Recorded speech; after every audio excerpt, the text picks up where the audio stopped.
Hi friends, it's good official চ্যানেলে একটা নতুন রেসিপি নিয়ে চলে এলাম। দেখতে পাচ্ছ এটা কচুরলতি আগে দিয়ে সিদ্ধ করে রেখে দিয়েছি। এখানে চিংড়ি মাছ ভেজে রেখে দিয়েছি। কড়াতে তেল গরম ফোড়নে দেবো একটু কালো জিরে, কেটে রাখা পেঁয়াজ ও কাঁচা লঙ্কা দিয়ে দেবো। পেঁয়াজগুলো হালকা ভাজা ভাজা হচ্ছে। নুন, হলুদ, সামান্য পরিমাণে একটু আদা রসুন বাটা দিয়ে দেবো। দিয়ে একটু নাড়াচাড়া করে নেব।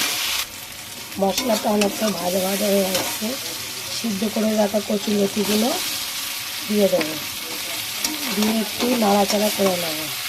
কচুরলতিগুলো একটু পেঁয়াজ ও মশলার উপর নাড়াচাড়া করে নিয়ে বেটে রাখা পেস্টটাকে দিয়ে দিলাম। সর্ষে বাটা এটা তার উপরে ভেজে রাখা চিংড়ি মাছ দিয়ে দিলাম। সর্ষে বাটা দিয়ে নাড়াচাড়া করে অল্প পরিমাণে চিনি দিয়ে দেবো। তারপর অল্প করে জল দিয়ে দেবো। বন্ধুরা দেখতে পাচ্ছ এটা হচ্ছে চিংড়ি মাছ দিয়ে কচুরলতি। রেসিপিটা আমাদের রেডি হয়ে গেছে। এই রেসিপিটা গরম গরম ভাতের সাথে খেয়ে দেখবে, দারুণ লাগবে। রান্নাটা ভালো লাগলে চ্যানেলটাকে সাবস্ক্রাইব ও লাইক করে দেবেন।